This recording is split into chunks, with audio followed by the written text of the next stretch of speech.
So, hello, friend. Sorry. You can't expect this to work perfectly. It's insane that it works at all. But Drew, so I was going to say how it's so funny to me that you kind of casually talk about getting to hang out with the Dalai Lama's oracle, because Yeah, I've looked at YouTube videos of him. First of all, I don't think a lot of people are aware of the fact that the Dalai Lama has an oracle, but what's really yeah, interesting is when you see what he does in these rituals, it's insane, man. Like he goes into a full kind of voodoo trance yeah. And where then he he puts like on this. shakes. Then he puts on this giant headset, which in this like thing that weighs like 60 pounds or something, and he puts it on his head and just like moves his neck around and dances around with it on. That would like a normal person would just like really hurt their neck. And he's 60 years old, or he's going to be 60 next July, so he's 59 years old. So he's just like and he's a monk. It's not like he's in the weight room every day, but he puts on this big giant thing and just dances around with this. You got to look at the YouTube videos of it. It's pretty crazy. But he's in this trance. He has like the strength of 10 men, and then the oracle advises the Dalai Lama through him. So he's not the actual oracle. He's the conduit, and he's the one that gives the information to the Dalai Lama. Right.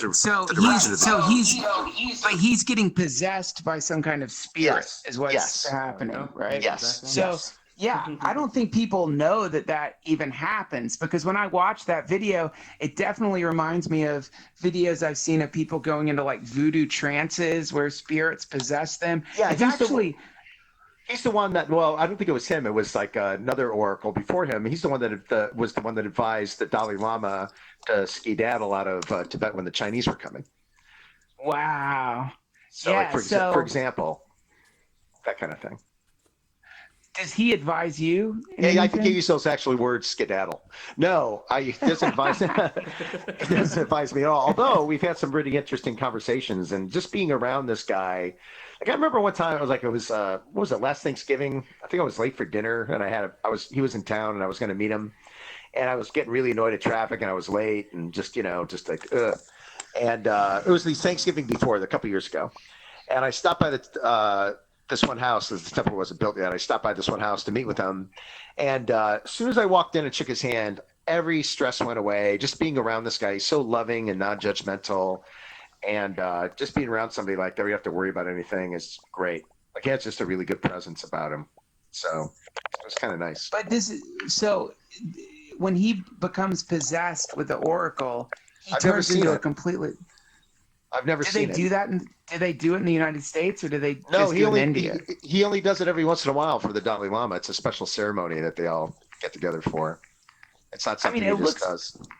it looks painful to him. It looks like it Well, hurts when you see it. mostly he travels and he helps raise money and he advises temples and helps pick out like different lamas that are going to come teach or different monks that are going to come teach at the different temples, and he's like a bishop in a Catholic church kind of thing.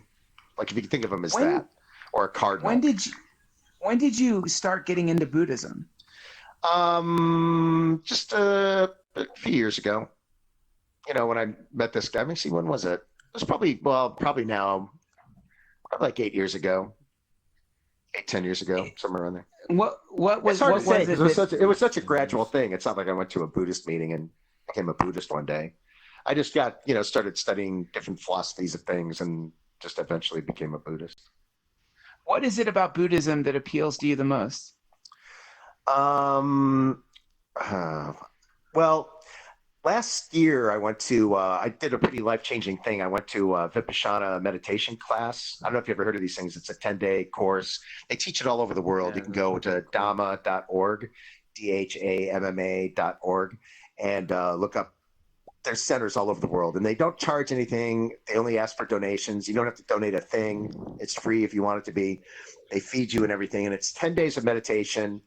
You get up at 4 in the morning. You start meditating at 4:30, and you meditate all day till like 9 o'clock at night. And there's breaks for breakfast, lunch, and dinner, and little 5-minute breaks in between. But it's pretty intense, and they teach you this technique that the Buddha taught to people.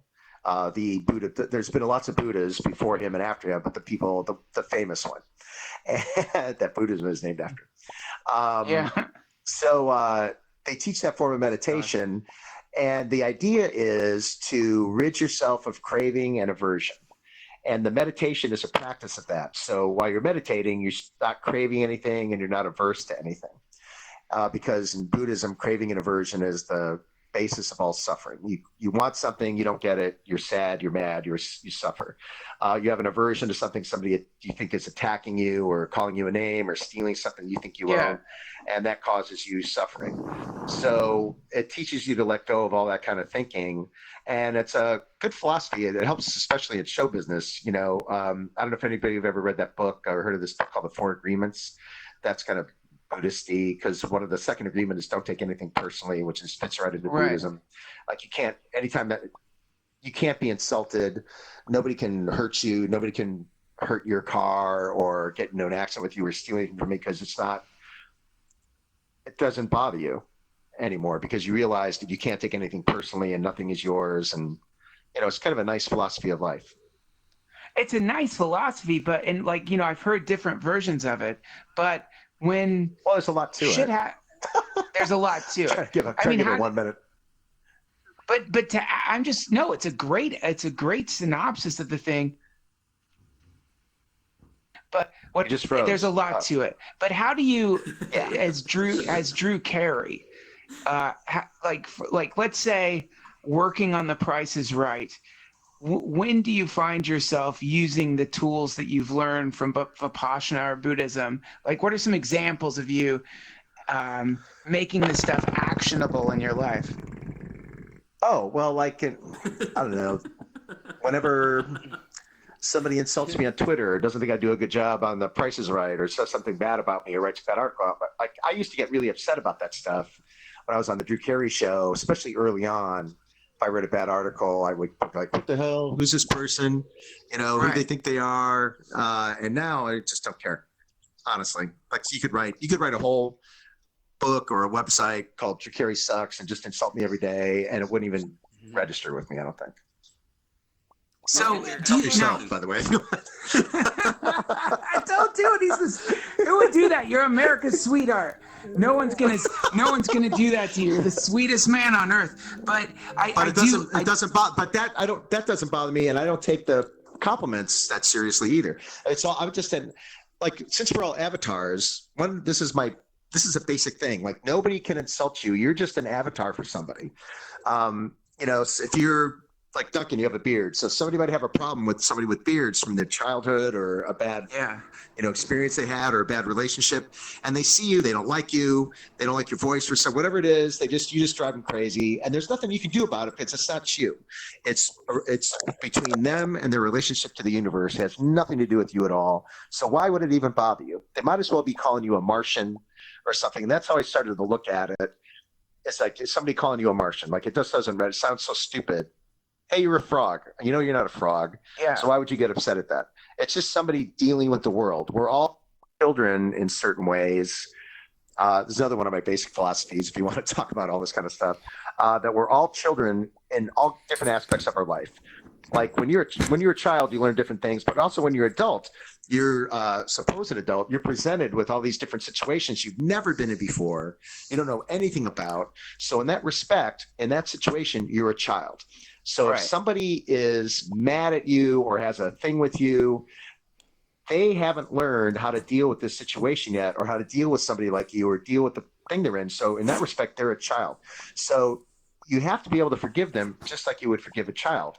Like anybody has kids, if you have a 5-year-old or 4-year-old, it doesn't mean you like it when they're throwing a tantrum or screaming. That's, you want them to stop. You don't want to hang around somebody that's doing that, but you don't show up the next day and go, oh, there's that son of a bitch that was yelling at me yesterday.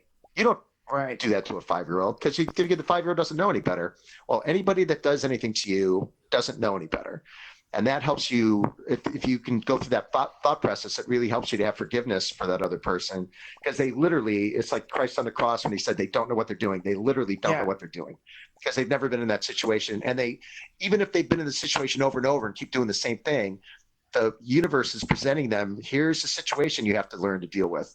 They don't get it, they get the lesson again. They don't get it, they get the lesson again. They keep repeating the class until they get it.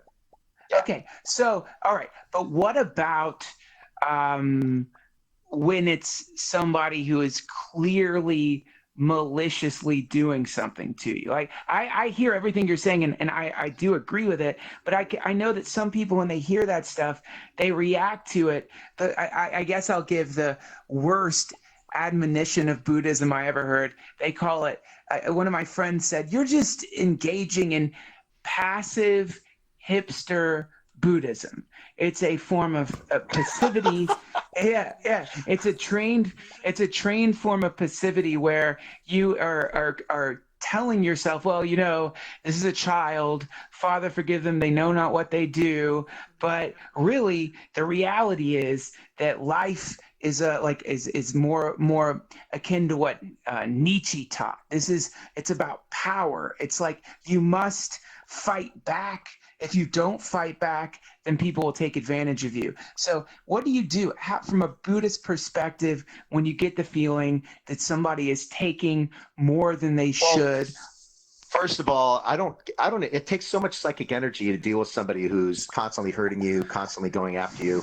That's why I've broken up with people like Right. and that's why there's friends that I don't see as much anymore, that I don't see at all anymore, because they're just too much to handle. I don't want the negativity. I don't want that burden of having them around. I don't go to places where I'm going to be challenged all the time. Like I don't purposely put myself into places or even try to accidentally where I think, oh, this is going to be, everybody's going to be fighting me and hating me, because it's just going to be this constant psychic battle in my head, forgiving you, rationalizing all that stuff. So first of all, I avoid all that stuff. Yeah, it means you don't have to hang around these people at all. If somebody in your life is doing bad things to you or hurting you, to get away and don't deal with them. Let them go off and be mad on their own. All right. So let's say that person is your mom and you're 17, or because a lot of people end up in families where Right. they can't escape. Or here's another one of my basic beliefs that I have that really helped me out. That we're all here to like purpose of life thing. We're all here to teach and learn, and that's what I really believe. So you're always teaching other people something, whether you know it or not, whether it's conscious or not. You're teaching them love. You're teaching them patience. You're teaching them how not to be.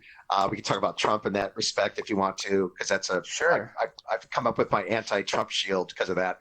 And it's like, you're always learning for something. So you don't know if somebody really does something awful to you or is being really bad, where it's really in your face. You should ask yourself, what's the lesson I'm trying to learn here? Like, am I supposed to learn to be more patient?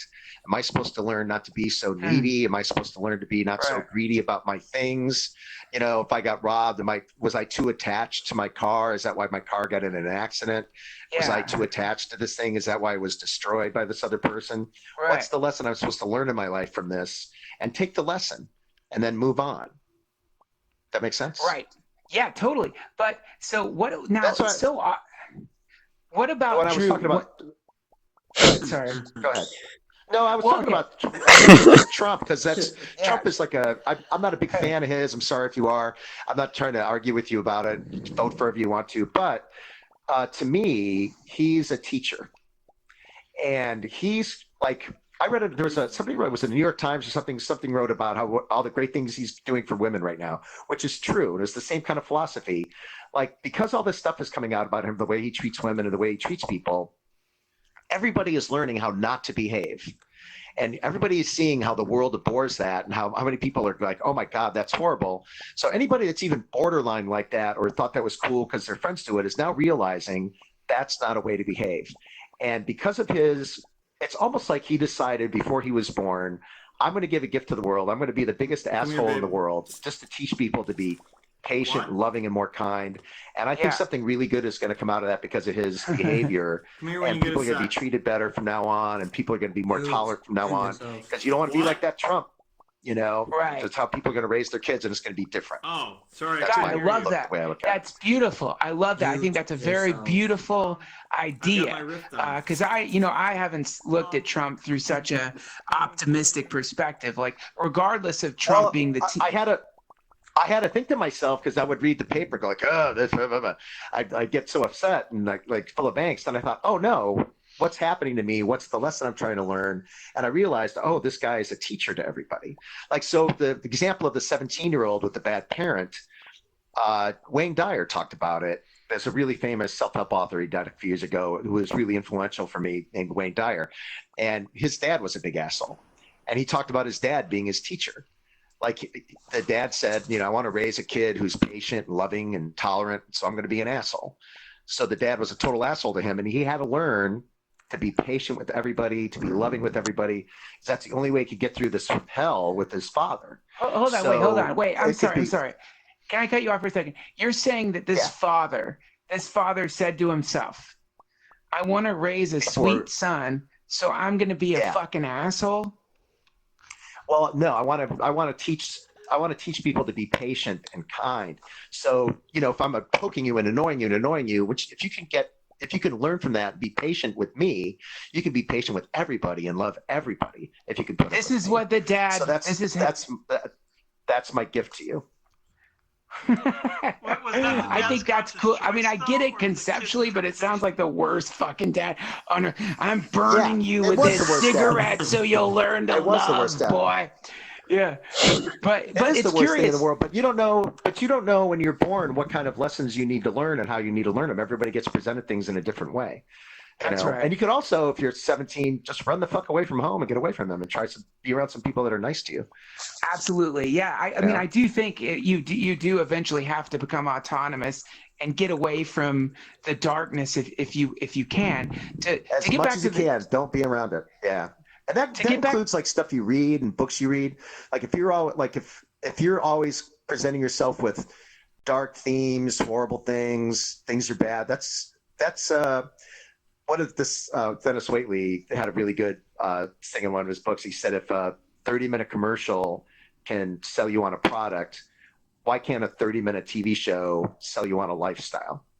Right. If all you watch is reality shows of people, I like reality shows, but the kind of reality shows where just people are fighting all the time, like those kind of reality shows where it's all about who's mad at who and who's fighting with who, and they can't wait to get in a fight for the camera because that looks good for the camera.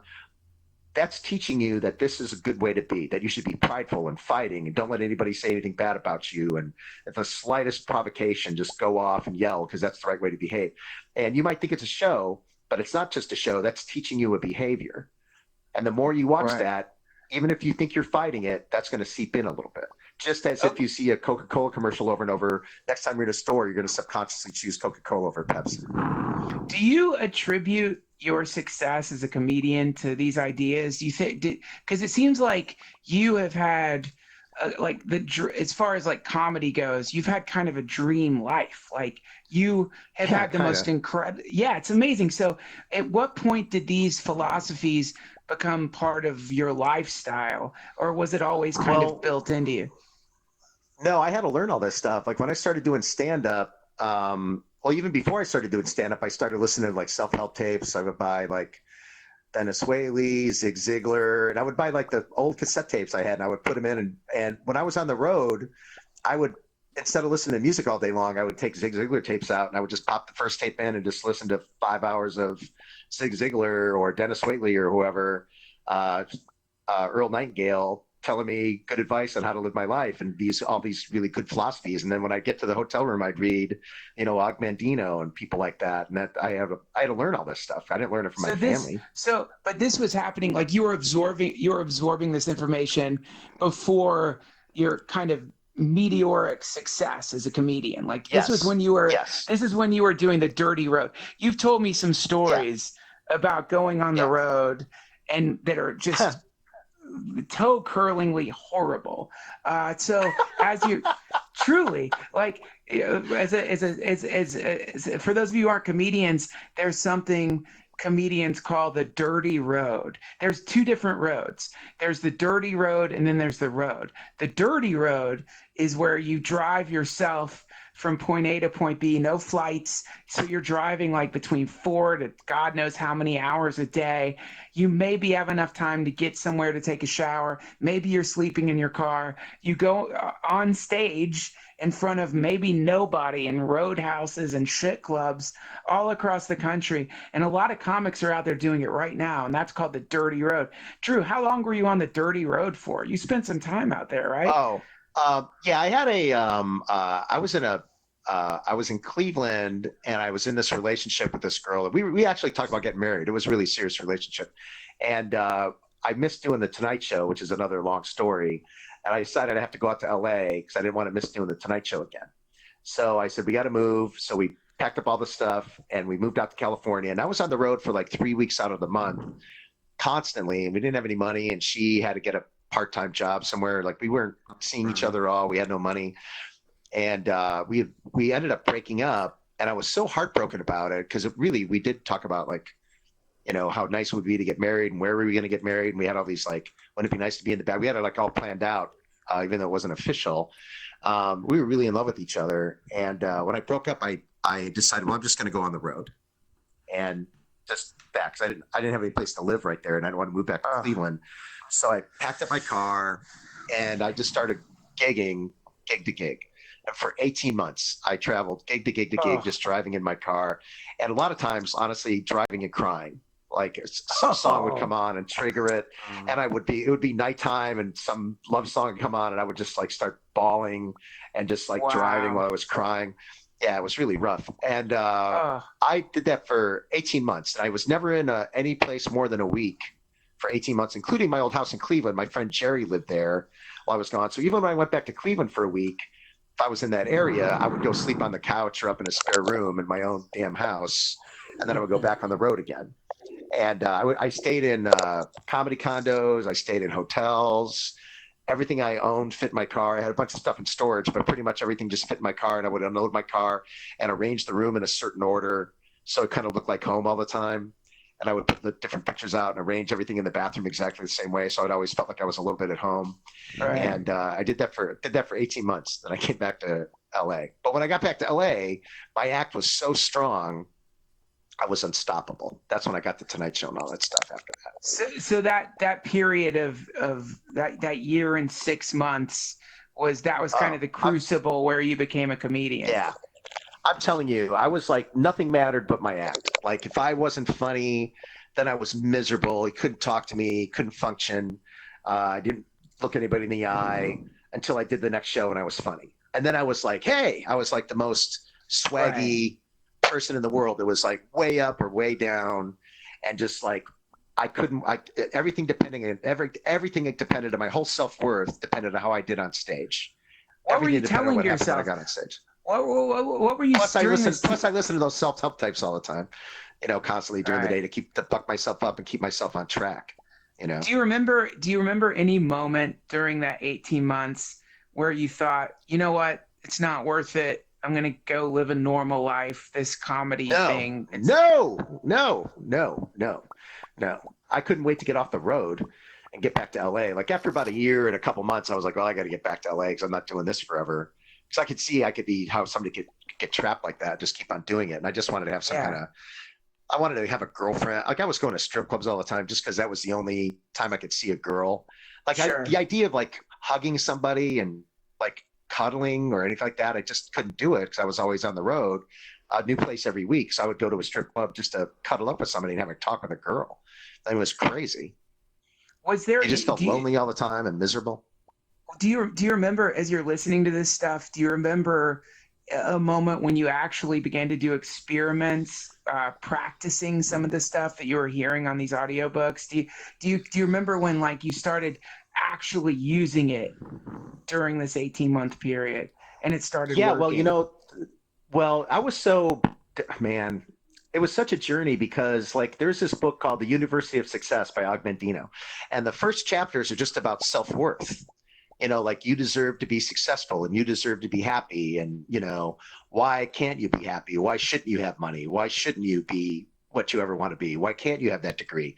Like this basic stuff that I had to learn. and convince myself, like, why shouldn't I headline? Why shouldn't I Right. be funnier than the next guy? Why can't Yeah. I be on the Tonight Show? Like, I had to convince myself that it was worth it, or that I was worth it. Like you'll never accomplish anything if you don't think you're worth it. If you don't think you can, like, why would you bother if you think you're a worthless person? You wouldn't even try. So Right. like, people ask me, like, when I lost the weight, what was the first step? Like, what pill did you take? What diet did you go on? The very first step actually was a psychological step. I thought I did some math and I was in really bad health. And I think, well, I'm not going to live long enough to see my kid graduate from high school. And Mm. I couldn't even play with them for 5 minutes because I would get too tired.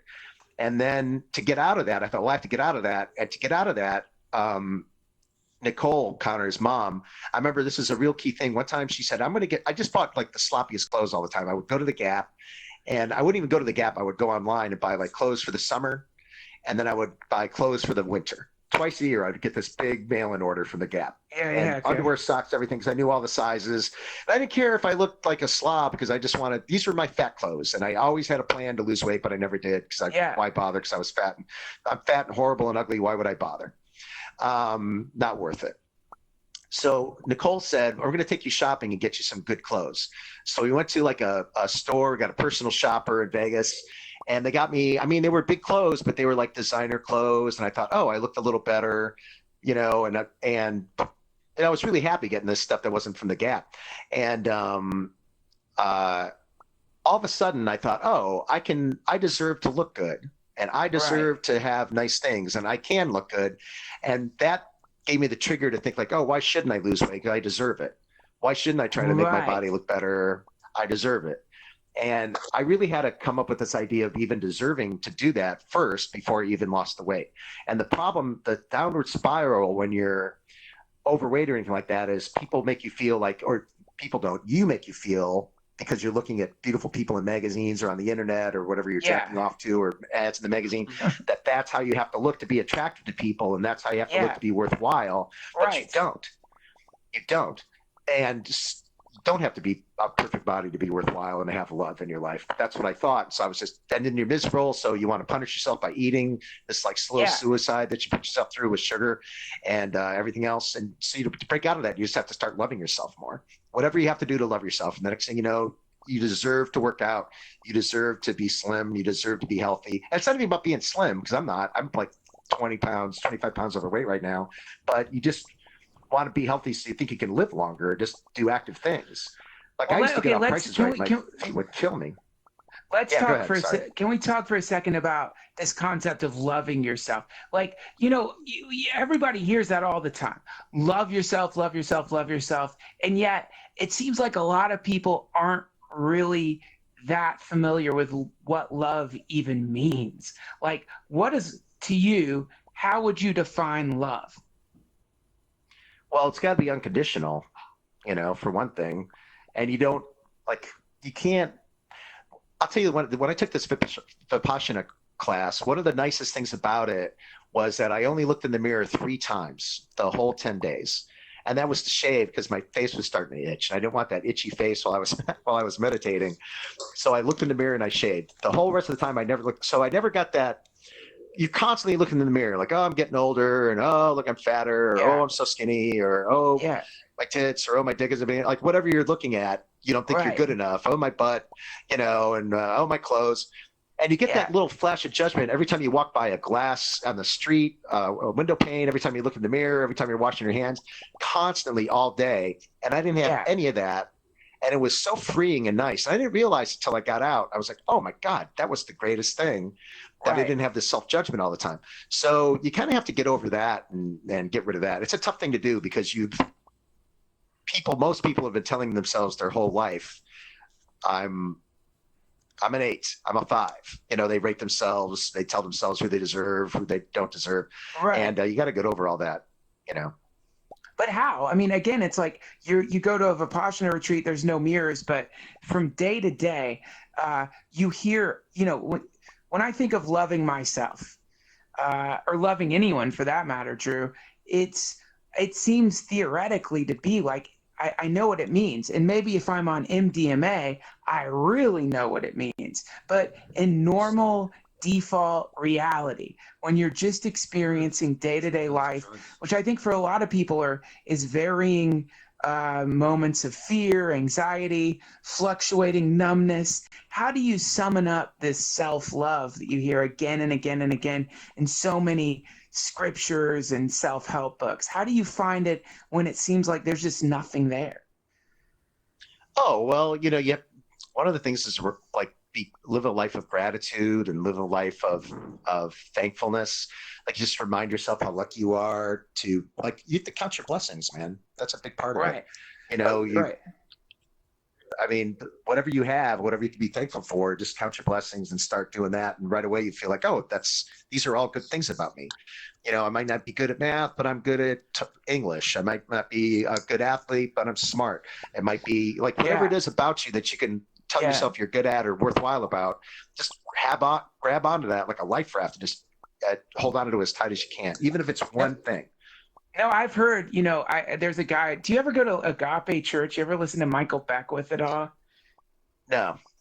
I've heard of Agape Church, but I've never been there. He's amazing. But one of the things he says when you're trying to summon up gratitude, one of the things he says is just be grateful for the fact that you can hold your pee in.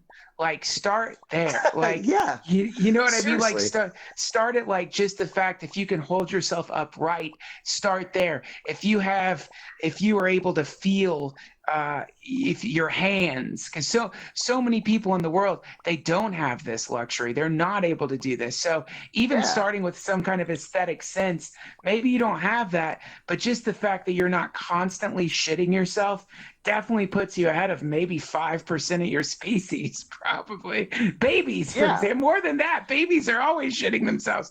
So you could be glad of that. So I love that. I mean, I think it's very pragmatic because, we hear so much this goddamn love yourself shit over and over and over again to the, and it's true. This goddamn love yourself shit. I'm tired of it. No, but it's true. The problem is it's true, but it's like a perfume that we smell too much. Yeah, well, also because people like to shit on themselves all the time because they felt that they have an agreement with themselves that they're not worthwhile. They hear love themselves like, oh my God, this fucking love myself shit. Yeah. Why would I have to, get off? Well, not me. even I'm that. not Even that. You think the responses I've gotten from people, if you even mention you should love yourself, some people have never even considered that. They haven't even thought of it. And when they do think about it, they say, oh, this is indulgent. Love yourself, you mean be egotistical? What's the difference between being a narcissist and loving yourself? Well, man, you can love yourself. Nice. I don't love myself above all others, for one thing. I don't think everybody else is a piece of shit because I think I'm worthwhile. Because I think sometimes people think they're worthwhile and nobody else is. They're above everybody else. Like I'm better than you because I have this. I have a Ferrari because I have this degree, because I have this job. I'm better than you because I live in this neighborhood, because I was born in this family and I was born in this skin, so I'm better than you. I think that's a little, I don't know the definition, the scientific definition of narcissism, but that's a warped sense of self-worth. The idea is I'm okay and you're okay. I'm worthwhile, you're worthwhile. We all have a place in the world. We all have our job to do. Everybody's taking part in helping the world go around. Everybody makes society great. I tell people at Price is Right all the time. So somebody came to me, I asked them what they did for a living. I always talk to the audience. And I'm a busboy. I was the cockiest busboy in the world when I was a busboy. Right. When I was a dishwasher, I was like, if you don't treat me right, wash your own dishes and see how this restaurant goes. If you don't think I'm important, you don't think I'm worthwhile. Bust your own tables and see how you like it. I'm as important as the restaurant's humming. The dishwasher is as important as the manager, is as important as the cook, is as important as everybody else that works there. If one person's not doing the job, the whole restaurant falls apart. And that's true with the whole world. Don't ever think you're worthwhile. Don't ever think your job is worthless. Don't ever think you're doing something menial. Everybody has a place in this world and an important thing to do. That's beautiful, man. It really is. I love that. I think that it's true. And but there does seem to be, at least in these books, they say that there is a direct correlation between abundance in your life and your ability to love yourself. And that if you're you do hear varying versions of the same story, which is if you hate yourself, like the best, sometimes the way I put it, it's like the example is, you step on dog shit, right? And if Right. you go around, you're like, God, somebody smells like fucking dog shit. And then you're like, wow, who? That's You're happened. like, oh, it's me. That's totally happened to me. Yeah, right. Yeah, That's the worst, man. But in the same way, like people have a tiny little piece of dog shit stuck in their heart, and they go around the world and they're like, "This world is dog shit. What a horrible world!" Not realizing the fact that really it's not the world at all. It's the fact that inside of them is this tiny little piece of stinky negative energy that's gotten stuck inside of them. So, but again, I want to ask you, Drew. Because in Buddhism, one of the things you hear again and again is there is no self, or our idea of what the self is not truly what the self is. But more often than not, you hear there really isn't a self, or if there is a self, it's a kind of transient, temporary thing that is a result of a kind of connection with all other things. So if the idea is to love yourself, what is it that you're loving? Are you loving your personality, your body, or is there some more ephemeral thing that you're supposed if I put it, maybe if I put it a different way, don't hate yourself. That makes more sense. Yeah, that's easier. Yeah, I think that's why would you cause yourself this pain, this unnecessary pain? It's not, it's ridiculous. It's part of honestly, that craving and aversion thing. It's part of that. It's like this idea of like, I'm not this thing that I want to be in my head. Therefore I'm unhappy because I can't have this. Right. Right. I can't be this version of me that I need to be. So you have to get rid of that and just be loving about who you are at this moment, no matter what you have. If you have no money, if you have money, if you have an education, if not, like whatever if you're sick, if you're not sick, whatever situation you find at this, love that and admire that and be happy with that, because otherwise it's a craving. You're saying to yourself, oh, I'm sick. I can't love myself and be happy unless I'm well. I can't run. I'm not a healthy person yet. I overeat. I do this or that. I can't be happy with myself until. Do you ever catch yourself with this? Because I still have to catch myself when I do this. I'm making a plan. I'm going to lose 30 pounds, let's say, or I'm 80 pounds, whatever I was originally. Yeah. And after I lose that 80 pounds, then I'll be happy. Yeah. Do you ever catch yourself doing people that after I get my goal, I'll be happy? Well, that's causing a craving. And if you don't get it, you're telling yourself, I'm not going to be happy until I do this thing. Yeah, so you have to love yourself, no matter overweight, sick, whatever you are right now. Love yourself right now at this moment, or nothing is going to happen to you. Just be miserable. Why would you want to do that? Okay, let me tell you. Maybe you can walk me through this. Let me tell you what happened to me today. Today, I did the mistake that you make, where I don't know if you make the mistake. I certainly make this mistake all the time. I make mistakes all day. I don't know if you make this mistake, the mistake where you eat too much weed and you're like, oh yeah, I think I know the amount to take. And so like, you're like, oh yeah, this is definitely the right amount. I'll be fine. And you eat it. And then all of a sudden it's like the Grim Reaper is just banging you on the head with his scythe. It's right. So, okay. So that happened. So that happened to me. That happened to me today. So did you eat a whole Chiba Chew by yourself or something? It was a Chiba Chew. You know me very well, but it was not a whole Chiba Chew. And honestly, it just seemed like a rather safe amount of Chiba Chew to eat. So I ate it, and then like I'm driving to a cafe to get some coffee, and somewhere along the way, it was just like, oh my God, what the fuck is wrong with me? The world is ending. What have I done? And it was like, like just like a rain of neurotic internal meteors just flying through my head. And so in that moment, all of a sudden I thought, okay, wait. Okay, this is a chance to practice what I've learned about Buddhism, what I've learned from Ram Dass. I'm just going to be in the present moment. And so I started breathing, and suddenly for like, I don't know, maybe like 10 milliseconds, maybe half a second, it was like, God, the world is so beautiful. God, I'm so lucky to be alive. And then my mind immediately thought, dude, you need more goals. You got to come up with some goals. And so then, right? So like you can't just be fucking driving around stoned. You got to have goals. You can't look at the nature as beautiful. You got to have a purpose. Like you need to worry. So Drew, when that happens, what is a person to do when you have this one part of your mind that's like, my God, we are in the Garden of Eden, and another part that's telling you, fuck that. Would this garden be great if there was a house here? Would this garden be better if we had central heating? Would this garden be better if we had some misters? Yes, exactly. How do you get past that? How do you? Well, first of all, you don't need a whole fucking Chiba Chew. That's step one. If I was an alcoholic, quit drinking, you'd be a lot happier. Yeah. But it's kind of half serious because in the Vipassana thing, you're not allowed to have any alcohol or any kind of like, anything like that, or any kind of extra thing. They ask you to not drink or anything like that because that interferes with your thought process. Yes. In kind of a bad way sometimes. So, I mean, you're kind of asking for it when you get high and think like that. So who doesn't like to get high? But I would not judge myself on what I thought while I was high. Yeah, when you have those thoughts, you have to realize you have to realize that you were high when you had that. So don't judge yourself or even worry about it now. You were high when it happened. No. So I'm not. Let it go. Relax. I'm always high. It's not that and also to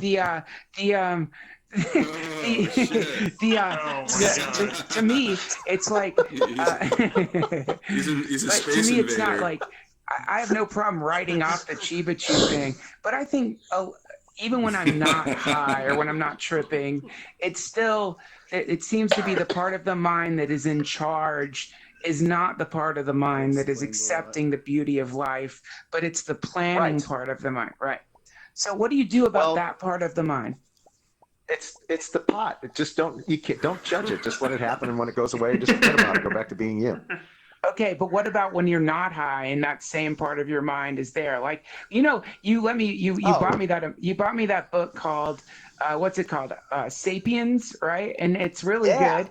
And okay, it's a great book.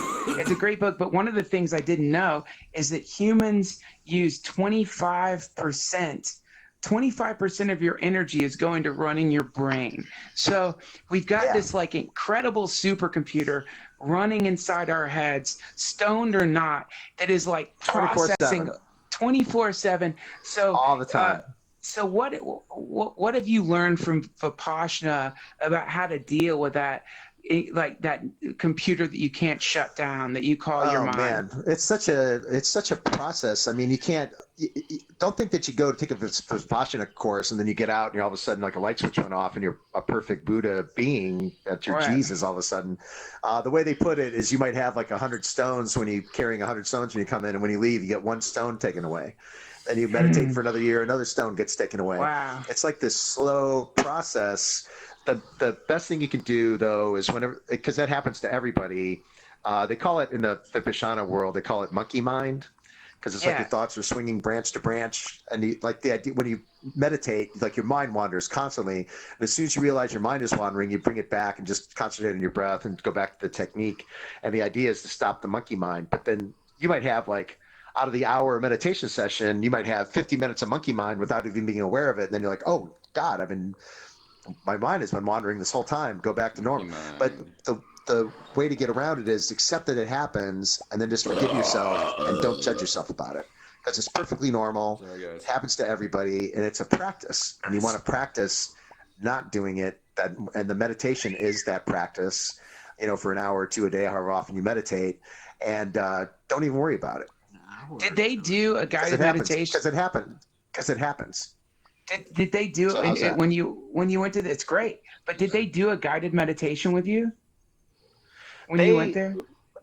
It's a silent meditation, and they teach you a technique like the night before, and then you spend the next day practicing. And the guy that teaches it is he's dead now. He teaches it through audio and video recordings, and he just like at the beginning he'll go like, remember, breathe through your nose, and concentrate on your breath. He'll give you a reminder for the meditation Can hour. you walk us? Can you walk? Do you guys? Can you walk us through it? Like the process? Can we? Can everyone sitting here do a No, quick meditation? No. no, but you can go Why to not? well, well, it's a it's not a conducive thing. You need to be like in a quiet place alone, no distractions. Like you don't wear glasses or jewelry because you don't want to feel that, like you don't want to feel your glasses on your head. I wear like comfortable, like loose clothes, like sweatpants and a t-shirt, so I don't feel any Right. like belt or shoes or anything on me. Right. And the first thing they teach you though, the very first day, is you concentrate on your breath. So you close your eyes, close your mouth, and just breathe through your nose. And all you do is remain as still as you can with your body. Close your eyes, get in a quiet, no distractions, and just concentrate on your breath. And just think about your breath coming in and out, nothing else. And as soon as your mind wanders, go back to your breath. And if you just do that, that's just like an easy, basic thing. You'll always be able to breathe. And that's like and then it gets more complicated from there, where you do like a body scan on the fourth day and all this kind of stuff. But the original thing is just concentrate on your breath. And that's like the basic part of it. And you can get that from the website. You can just go there and learn it from the website. Do And you it's not the only meditate? form of meditation too. Pretty much every day. Do you Some days meditate I every skip day? because I just run out to. Pretty much, yeah. Some days Well, I miss. here's a question for you, and then we're gonna open the floor up for questions. Sure. Um, you're one of the most successful like people I know. So one question I used to ask people at the end of my podcast is if you could give the people listening some advice, not like some ephemeral advice, though I do think, or like some like love yourself is great advice. But if you could give people like an actionable thing that they could do over the next few days that you think would create a positive shift in their existence, what would that thing be? Well, I mean, everybody's seeking a different thing. So you have to be your own seeker. Like if I could give you advice, it might not apply to you because you might have that dealt with already. So with that caveat, I always recommend, like on Price is Right, I meet 18-year-olds that have just graduated high school, and I always give them this advice. I tell them to go get any book they can about setting goals. Because I tell them to do what I did. Get any book you can. Like just go to, there's lots of them. I did Think and Grow Rich, Zig Ziglar books, Dennis Waitley, and just go to Amazon and look up goal setting books. And don't read just one, but read a bunch of them and learn to be an expert goal setter. Because if you learn how to set goals for yourself that are only you, I'll give you the vision board example. Everybody knows what a vision board is, right? All it is you use a big giant board and you put pictures of things that you want on there, like how fit you want to be, the car you want to drive, the house you want to live in, that kind of thing. The man or woman you want to date, just like your goals for your life, but in picture form. And if you don't do that for yourself, somebody else is making your vision board for you. Every ad you see, every porno you look at, every book you read, every TV show, it's all a bunch of random strangers that don't give a fuck about you. They don't care whether you're happy or not. They just want you to do this goal that I have set for you. You must buy this pizza. You must go on this vacation. You must do this thing. And they're going to give you your own vision board. Unless you do your own and have your own fucking line in life, they're going to do it for you. So find your own goals, find your own way to live your life, no matter what it is. And don't live your life by what somebody else wants you to do. Live your life how you want to do. And the only way to do that successfully is to learn how to set goals. So I would tell you that. Beautiful. Drew Carey, everybody. Let him hear it. Drew Carey. Give him a round of emoticon applause. That was great, man. Beautiful, man. That was really cool, Drew. Thank you. That was really cool. So, all right, guys. So what we're going to do now, we're just going to take some questions. And to ask questions, I don't know exactly how you do it, but theoretically, if you raise your hand, I'm going to be able to point at you and take your question. So some people are in some people, let me see. Okay, here we go. Let's see what happens if this works. If it doesn't, we're going to have to get someone in Altspace to do it. I don't think my control, there we go. Are you there? No. Hey, Altspace, can you guys help people ask questions? Because it's not working for me. Sure. So Rico, you are live. Cool. Yeah, hey guys. How you going? Down, I'm in There we go. It's Richo, but close enough. You're in the ballpark.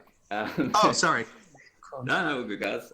So I was just gonna ask. So I try to practice mindfulness. It's really bad. Sometimes you slack off and you just completely stop. But when you do it, it's amazing. It's this beautiful feeling when you start taking that time to actually just think about everything, like I guess, the minutiae of life, and just feeling. You know, you think about when I'm walking. I just think about when I take a step and feeling in my shoes and the wind on my hands, all that sort of stuff. Have you ever practiced something at length where you really try to take in everything you're doing through the day, as opposed to, Yeah, in the Vipassana course, Vipassana course, the best 2 days for me were they asked that you be mindful 24 hours a day for 2 days straight. So just like you said, you want to feel like the pants, how your skin feels when your pants are moving against it when you're walking, how the breeze feels against your thing, how when you eat an apple, like you want to feel like the apple in your hand, how it feels when it hits your lips, how it feels when you're chewing it, how the water feels when you're taking a shower, how the sheets feel when you're laying in bed, all that stuff. Like every second, be mindful of the sensation against your skin and what's happening. And when I talk about this stuff, don't think that I'm like this all the time. Like I get annoyed with everybody just like everybody else does. I'm not a perfect person by any means. This is an ideal that I'm going for. I've watched Drew kill people. Practice. No, but he's also seen me when I'm like, I mean, not all. It doesn't happen as often as it used to, but I'd be like, what the fuck? Sometimes it's not as. I used to be like a maniac sometimes, but now it's like hardly yet. But don't think that I'm up here like that. I'm presenting myself as this perfect person who never loses his temper or goes off or. Or never thinks badly of himself. Like I think awful things about myself all day, and unworthwhile thoughts. But I snap out of it quicker, and I have it's not as bad as it used to be. So it's that one stone at a time theory. Guys, for me, when you're looking at me, I am a perfect person. I haven't felt sadness, sorrow, or grief for years. Every day is the most beautiful day, and it's just wonderful. So let's take another question. Somebody else gonna... So Enzo, you're live. Hi, Enzo. Yeah. Quick question. Hi, Enzo. For you. Hi. Thunderdome. Sure. 2 men enter, 1 man leaves. You versus Alex Trebek. Who leaves? Are you talking about like a physical battle? Yes, I wouldn't want to do a physical battle with talk show host, game show host. I love Alex Trebek. Oh, probably I wouldn't lift a finger to hurt Alex Trebek. So no, probably you him have if you to, really Drew. want to kick my ass. You have to. Here's the thing: you got to fight. This is the Thunderdome. It's the end of the world. Some bandits somehow managed to. They've managed to capture you, Alex Trebek. They've put you in a Thunderdome together. If you guys don't fight, they're gonna kill like 17 orphans. So like you have to fight. Who wins? Oh, like kick his ass. Yes. I win. I don't know, man. Trebek seems like he would hide a dagger in his asshole or something. He seems like they would have some terrible trick. Oh my god. He seems like a dagger assholes for 500, please. Okay, great question, Enzo. Thanks. Let's do another question. Just one. Go ahead. I think Altspace has to. Altspace is picking people out. Ryan, you're live. Hi, Ryan. Hi, Drew. Hey, Ryan. Hey, Ryan. How many licks Hey, man. does it take to get the Tootsie-Roll center of a Tootsie Pop? I always bite it. You would. So a few, and then I get bored, and then I bite it.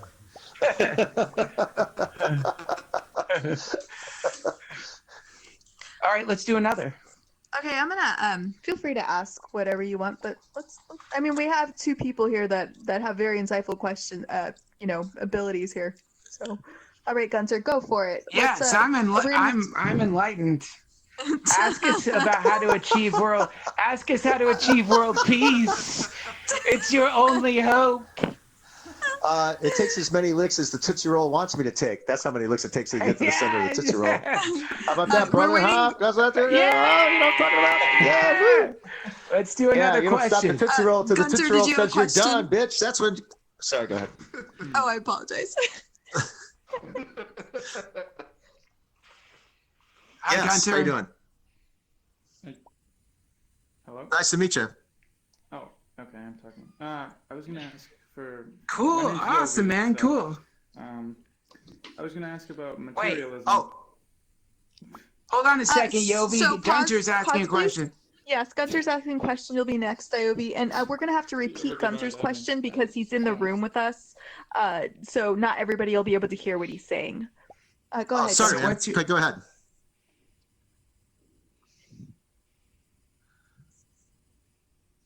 Oh my God. I remember that. I can't. We were on so our way to EDC. we have to repeat the question. The question is, Gunter saw a video of us riding in We're on Drew's car Periscope. on Periscope going to EDC, the Electric In Vegas. Daisy Carnival. Daisy yeah, Carnival. in Vegas. Yeah. It ended up being one of the best weekends of our life because we were at EDC. Yeah, but also we're undercover cops, so we went there.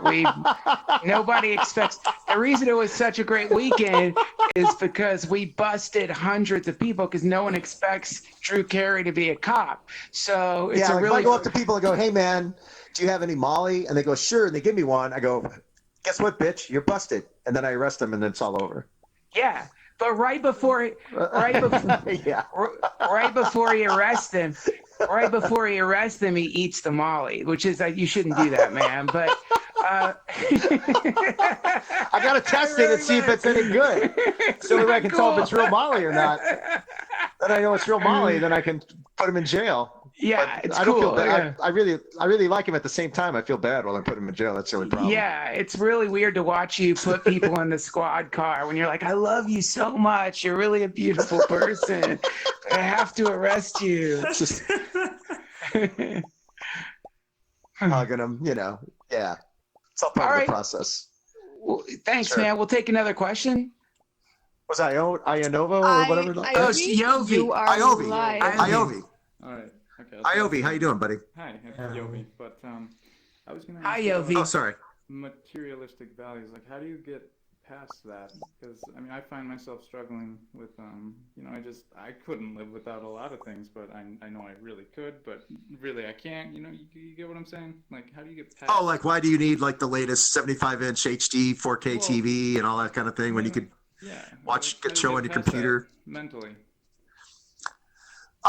You don't have to. I mean, there's nothing wrong with living a comfortable life. I watched a really good documentary on happiness, and it really hit home with me.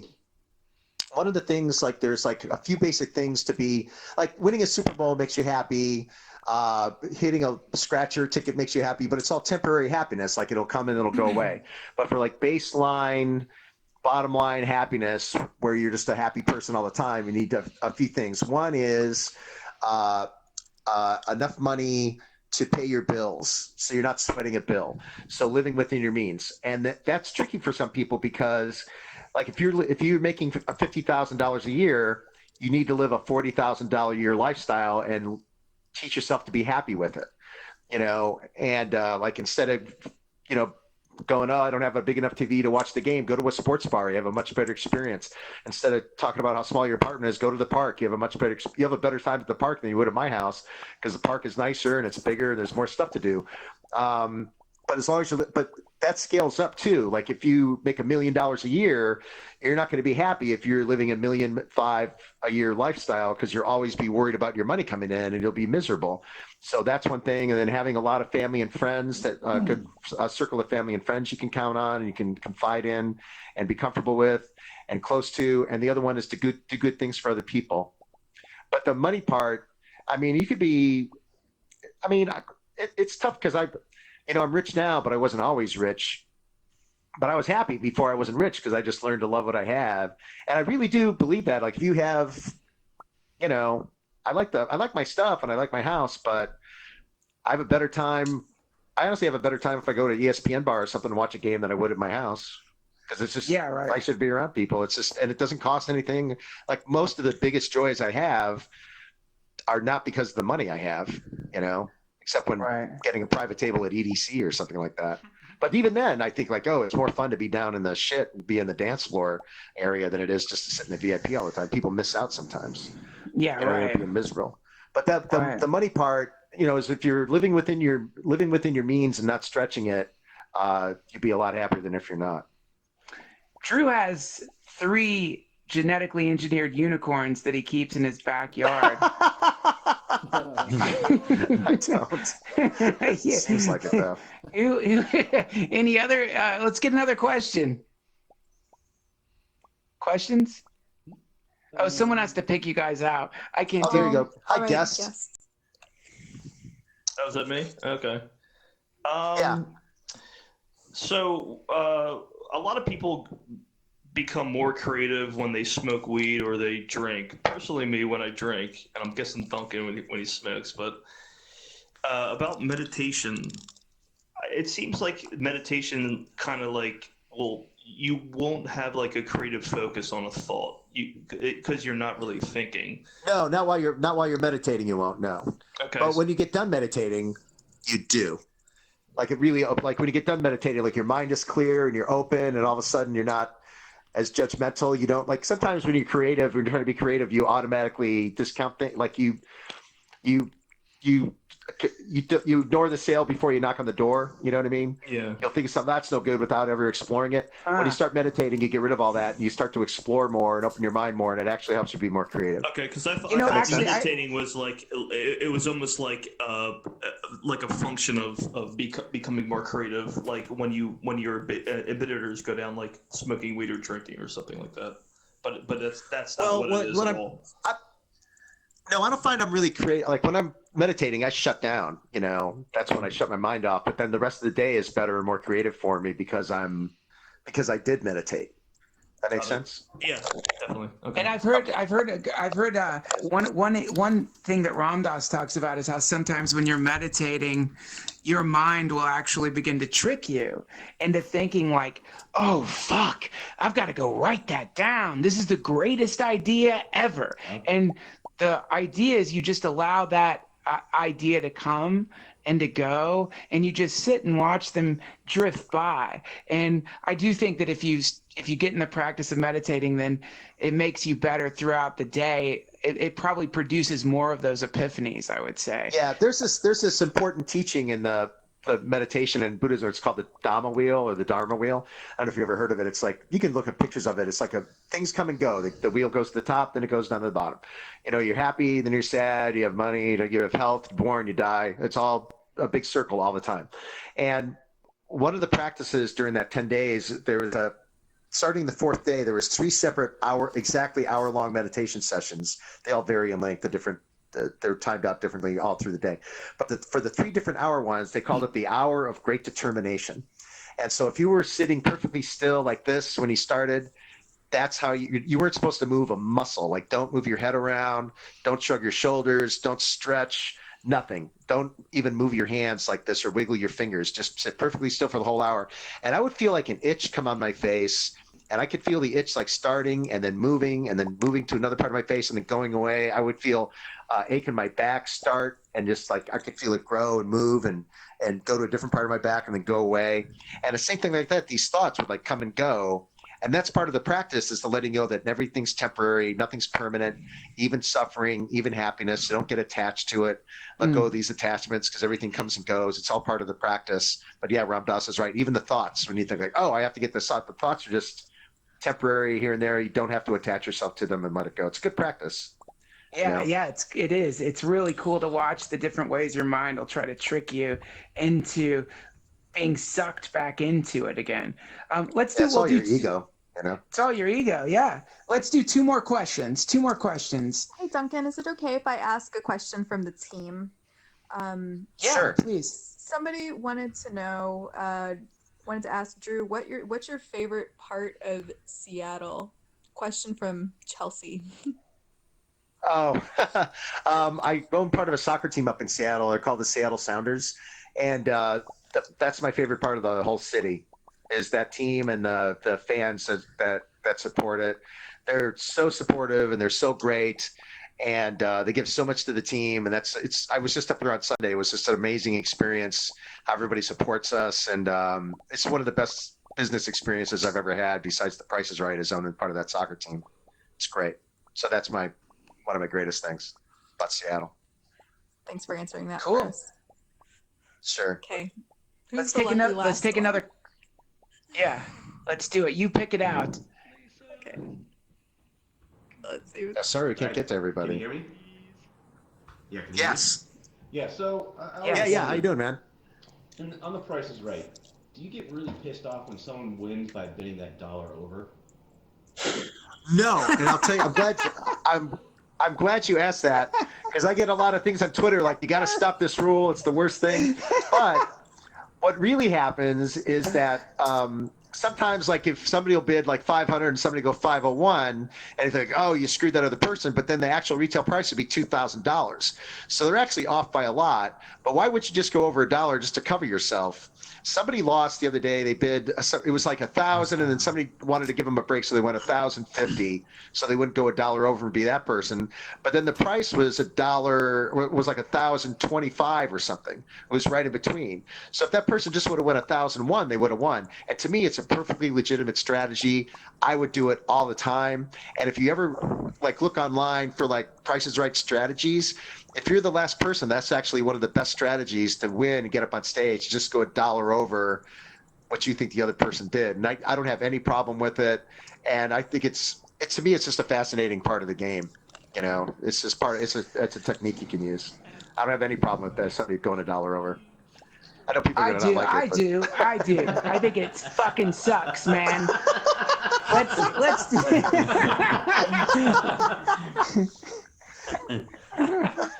Thank you. Thanks, you guys.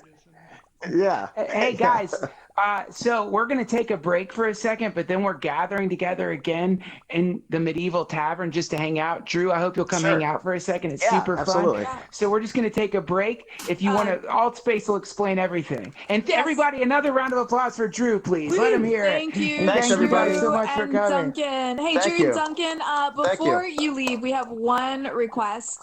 Can we get a group selfie with you? It's kind of an AltspaceVR tradition. Sure. So people cannot enter the stage. You're staged off. So what you'd have to do is step away from the black, but we'd love your picture in the background. So if you could just get on the wood, and then guys, can you gather around Duncan and Drew, knowing that you guys want to look at me though? Do you want the screen in the back? Do you want the screen to our back or the couch to our back? The screen to the back. I'll face the same. So if you're looking at me, so I'm waving my vibe. You just want to look at the camera as well. Get over here, and then what we're gonna do is have you start to emoji, and I mean like emoji, like it's going out of style. Emoji it's going out of style. Yeah. My emoji doesn't work. But not the high five, guys, because that doesn't look great in the picture. All the other emojis. Yeah, hearts, smiles, no frownies. We want all the love. Thanks. Okay, a little bit more. Thank you so much. This looks so freaking awesome, you guys. Don't worry. Let's look into the picture. I'm taking like 10 of them. Okay, thank you so much, Duncan and Drew, for being here, for being part of the Altspace tradition. Thanks, guys. Absolutely. Thank you. Take care. We'll see you in a few. We'll see you in a few. Come to the bar, you guys. I will let them know all about it. Okay. How was that, Altspacers? Wasn't that amazing? Just absolutely amazing to have Duncan, who's actually still in here, and Drew Carey as part of AltspaceVR. So, let's just give him a second. Let's just let him have this moment, because I know as God, he's melting.